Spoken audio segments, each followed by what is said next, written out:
Hello dear students and all respected viewers, myself Preetham sir, and now we will see the second lesson of 6th standard of Maharashtra board, that is who is the greatest.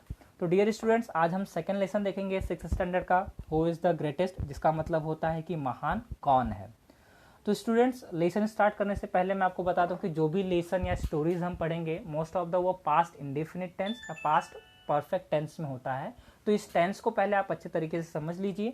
हमारा जो grammar का section होगा वहाँ पर आप जाकर के इस टेंस को अच्छे से पढ़ लीजिए, और साथ ही साथ जो पार्ट्स ऑफ स्पीच है उसे भी अच्छे से पढ़ लीजिए, क्योंकि कुछ वर्ड्स इसमें जो आएंगे, जो वर्ब होंगे, एडजेक्टिव होंगे, वो भी मैं आपको बताते हुए चलूँगा।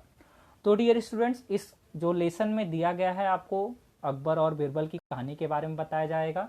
तो आप लोग कई बार उनकी कहानियाँ सुन भी चुके हो और उनको एंजॉय भी किया है। तो आज हम इसकी रीडिंग देखते हैं, then word to word explanation भी देखते हैं। एम्परर अकबर और Akbar the great is known as one of the greatest ruler in the world, not just because he had vast empire, a very strong army, untold wealth, but because he was good human being. तो dear students ये था हमारा first sentence. थोड़ा बड़ा होगा but इसमें बहुत से ऐसे छोटे छोटे सेंटेंसेस हैं जिनको कंजंक्शन के थ्रू या कॉमा के थ्रू जोड़ा गया है। तो आइए हम इसका एक्सप्लेनेशन देखते हैं। एम्परर अकबर मतलब राजा अकबर और अकबर द ग्रेट या महान Akbar is known as one of the greatest ruler in the world. इन्हें इन द वर्ल्ड यानी कि पूरे विश्व भर में एक महान शासक के रूप में जाना जाता है। द ग्रेटेस्ट रूलर का मतलब होता है महान शासक, और नोन का मतलब होता है जाना जाता है। तो इन्हें एक पूरे विश्व भर में महान शासक के रूप में जाना जाता है। Not just because he had vast army, सिर्फ इसलिए नहीं कि इनके पास वास्ट एम्पायर है ये, कि इनके पास बहुत बड़ा साम्राज्य था। अ वेरी स्ट्रॉन्ग आर्मी, बहुत ही मजबूत आर्मी थी यानी सेना थी उनके पास।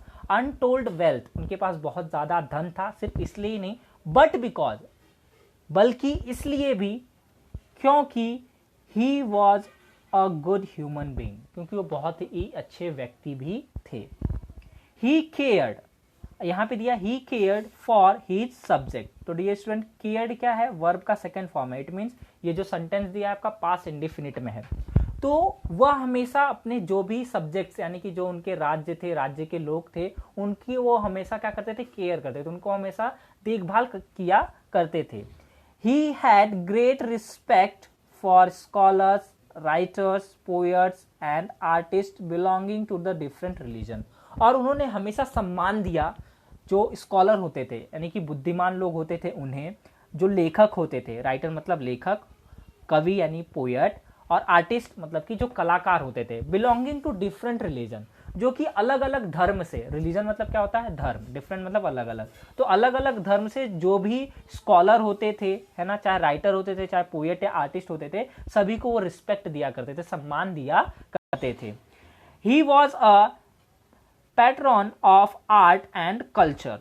यहाँ पे डियर स्टूडेंट जो पैट्रॉन है इसका मतलब होता है संरक्षक। तो इन्होंने हमेशा जो कला, आर्ट मतलब कला, और कल्चर इसका मतलब होता है संस्कृति, तो इन्होंने संस्कृति और कला को हमेशा बचाया, उसके हमेशा संरक्षक बने रहे।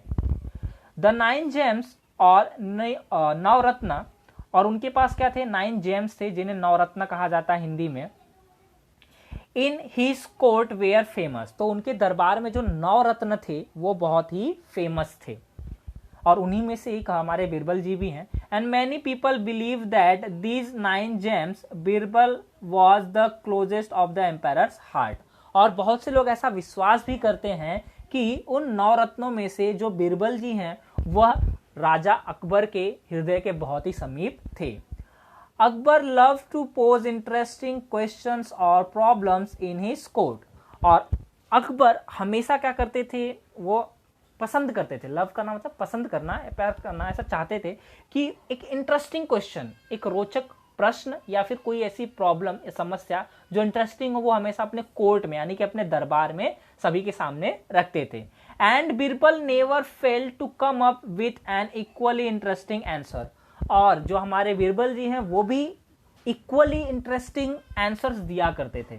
मतलब जितना रोचक प्रश्न हुआ करता था उतना ही रोचक आंसर भी वो उनके सामने रखते थे कोर्ट में, यानी कि अपने उस जो राजा थे उनके दरबार में।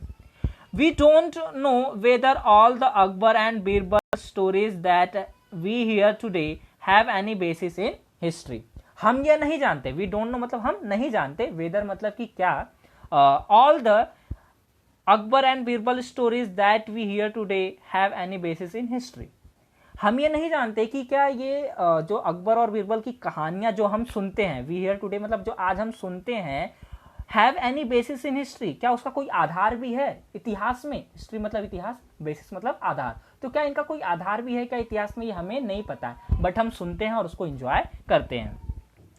दे have been handed down over generation mainly by words of mouth. इनकी जो कहानियां थी ना, हैंडेड मतलब दी गई हैं, ओवर जनरेशन एक पीढ़ी से दूसरी पीढ़ी में, mainly by words of mouth सिर्फ मुंह से बोल करके, शब्दों के थ्रू इनकी कहानियां क्या हुई है, एक जनरेशन से, एक पीढ़ी से दूसरी पीढ़ी में आई है। मतलब हमारे दादाजी ने हमारे पिताजी को, पिताजी ने हमें, तो हम अपने बच्चों को इस तरीके से मुंह से बोलते हुए हम इनकी कहानियां सुनते आ रहे हैं पीढ़ी दर पीढ़ी से।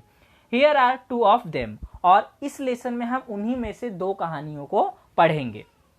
तो डियर स्टूडेंट स्टार्ट करते हैं, कौन सी वो कहानियां थी। One day the emperor entered the court with a very serious expression on his face. एक दिन जो महाराज हैं, राजा जो हैं अकबर जी, वह entered the court with a very serious expression on his face, अपने चेहरे पे गंभीर भाव रखते हुए उस दरबार में प्रवेश किए। एंटर करना मतलब प्रवेश करना, कोर्ट मतलब दरबार, जो कि आप लोग ऊपर भी देख चुके हैं। वेरी सीरियस मतलब बहुत गंभीर, एक्सप्रेशन मतलब भाव रखते हुए, ऑन हिज फेस अपने चेहरे पे, तो अपने चेहरे पे बहुत गंभीर भाव रखते हुए उन्होंने क्या किया, दरबार में प्रवेश किया। As soon as he was entered he said, I have a question for all of you, what should be the punishment for someone who pulls my moustache. तो यहां पर उन्होंने गंभीर जो भाव था अपने चेहरे पे रखा ही था, और जैसे ही, एज सुन एज मतलब जैसे ही वह, सॉरी यहाँ पे ही वॉज सीटेड है, मैंने शायद एंटर्ड कह दिया हो, तो सीटेड, सीटेड मतलब जैसे वो अपने राजगद्दी पर बैठे, ही सेड उन्होंने कहा, आई have a question for all of you, मेरे पास एक प्रश्न है आप सभी के लिए, है ना, इस तरीके से उन्होंने कहा। Then what should be the punishment for someone who pulls my moustache, क्या ऐसी पनिशमेंट देनी चाहिए जिसने अगर मेरी मूंछों को खींचा हो। देखिए यहाँ पे आई have a question for all of you का मतलब कि मेरे पास एक प्रश्न है आप सभी के लिए। What should be the punishment, क्या पनिशमेंट देना चाहिए, फॉर समवन किसी के लिए भी, who pulls my मोशे जिसने मेरी मूछों को खींचा हो। माय मोशे यहाँ पे इसका मतलब होता है मूछ। तो राजा पूछ रहे हैं कि मेरे पास एक प्रश्न है, आप लोग यह बताइए कि यदि किसी ने मेरी मूछों को खींचा तो उसे क्या पनिशमेंट देना चाहिए।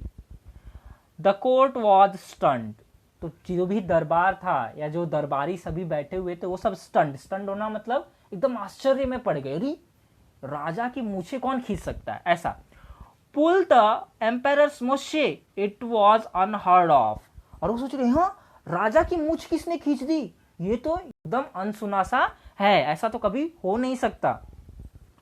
Flog him, give him 50 lashes of the whip, तो उसमें से ही किसी जो कोर्टियर है, जो दरबारी है, उसमें से किसी ने कहा फ्लॉग हिम, फ्लॉग हिम मतलब उस पर चाबुक मारना, कोड़े से मारना। Give him 50 lashes of the whip, whip मतलब यहाँ पे चाबुक या कोड़ा होता है, तो उन्होंने कहा है कि 50 कोड़े उसे मारने जाने चाहिए।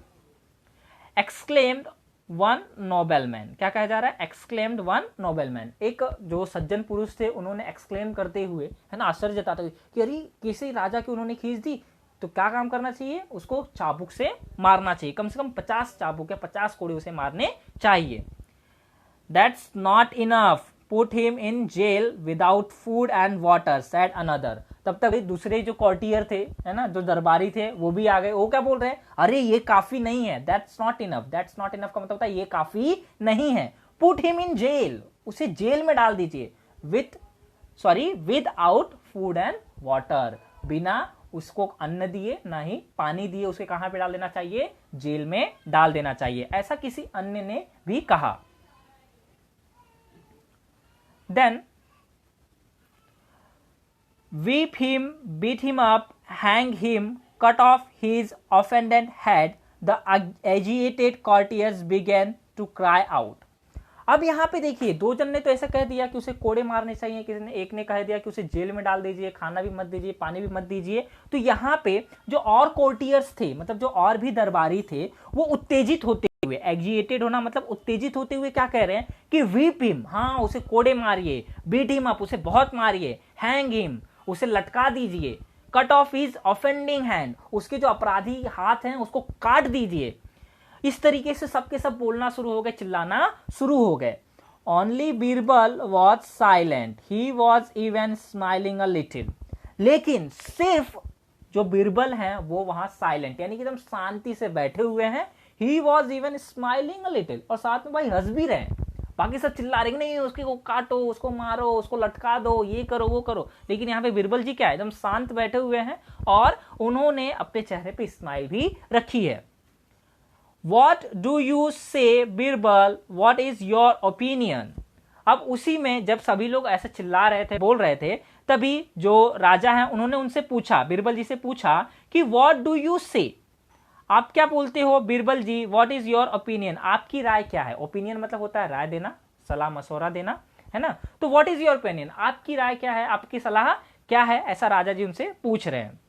देन उन्होंने आंसर दिया है, इन माई ओपिनियन, मेरी राय से, O giver of peace of the world, the offender should be given his favorite sweetmeats। अब वो कह रहे हैं कि मेरी राय से तो जो भी इस पूरे विश्व में आप जो शांति फैलाने वाले हो ना, गिवर ऑफ पीस मतलब शांति देयक हो, जो ऑफेंडर है यानी कि जिसने ये अपराध किया है, ऑफेंड मतलब होता है अपराध करना, ऑफेंडर मतलब अपराध करने वाला, तो जो भी अपराध करने वाला है शुड बी गिवन, उसे दे देना चाहिए हिज फेवरेट स्वीटमेट्स, उसकी जो एकदम पसंदीदा, उसकी जो एकदम फेवरेट मिठाई होगी ना, उसे वो देना चाहिए। अब सोचिए, हर कोई अब वहां पे, हम भी तो यही सोच रहे हैं, बाकी सब उन्हें कोड़े मारने के लिए बोल रहे हैं, जेल में डालने के लिए बोल रहे हैं, यहाँ बीरबल जी तो एकदम अलग ही बोल रहे हैं। वो बोल रहे हैं कि जिसने काम किया ना उसको क्या देना चाहिए, उसकी फेवरेट मिठाई दे देनी चाहिए। तो आगे देखिए वो ऐसा क्यों बोलते हैं। Raja Birbal, are you out of mind, give sweetmeats for such a grave offence, the courtiers began to say. अब वहां पे जो भी कोर्टियर्स थे, कोर्टियर्स मतलब कि जो दरबारी थे, वो लोग देखिए क्या बोल रहे हैं, Raja Birbal are you out of mind, अरे आप पागल हो गए हो क्या, give sweetmeats for such a grave offence, इतने गंभीर अपराध के लिए उसे मिठाइयां देनी चाहिए। ऐसा वो सभी के सभी जो कोर्टियर्स हैं, जो दरबारी हैं, बोलना स्टार्ट कर चुके हैं। सीधी सी बात है ना, हर कोई चाहता है कि उसे क्या मिले, कोड़े मिले, जेल में डाल दिया जाए, उसको लटका दिया जाए, उसके हाथ काट दिए जाए। और उसी में राजा बीरबल जी क्या कह रहे हैं कि नहीं, उसको मिठाई देनी चाहिए। तो इसलिए वो लोग इस तरीके से शब्द कह रहे हैं। Birbal smile and offered an explanation, और बीरबल जी ने क्या किया, स्माइल किया यानी कि हंसा, और हंसने के बाद उन्होंने एक्सप्लेनेशन दिया। तो उनका देखिए एक्सप्लेनेशन क्या है। Yes, who would be bold as to pull the emperor's moshe, only his own grandson। तो उन्होंने जो एक्सप्लेनेशन दिया है, जो समझाया सबको, तो उनको ये कह रहे हैं, हाँ, who would be so bold as to pull the emperor's moshe, कौन इतना साहसिक हो सकता है। बोल्ड होना मतलब साहसिक होना, है ना। तो इतना साहसिक कोई हो सकता है क्या जो राजा की मूछें खींचे। वह सिर्फ एक ही व्यक्ति कर सकता है, और वो कौन है, ओनली हिज ओन ग्रैंडसन, सिर्फ इनका जो पोता है वही कर सकता है। When Akbar heard this, he burst out of laughing because that is exactly what had happened in the morning। और जब अकबर जी ने ये चीजें सुनी ना कि अरे इतना साहस किसके पास हो सकता है कि जो राजा की मूछें खींचे, वो तो सिर्फ इनका कौन हो सकता है, पोता हो सकता है। तो ये सुनते ही राजा हंसने लग गए। ब्रस्ट आउट ऑफ लाफिंग का मतलब कि वो जोर जोर से हंसने लगे, बिकॉज क्योंकि that is exactly what happened in the morning, क्योंकि यही चीजें ठीक सुबह सुबह वहां पर हुई थी कि उनके पोते ने उनकी मूछों को खींचा था।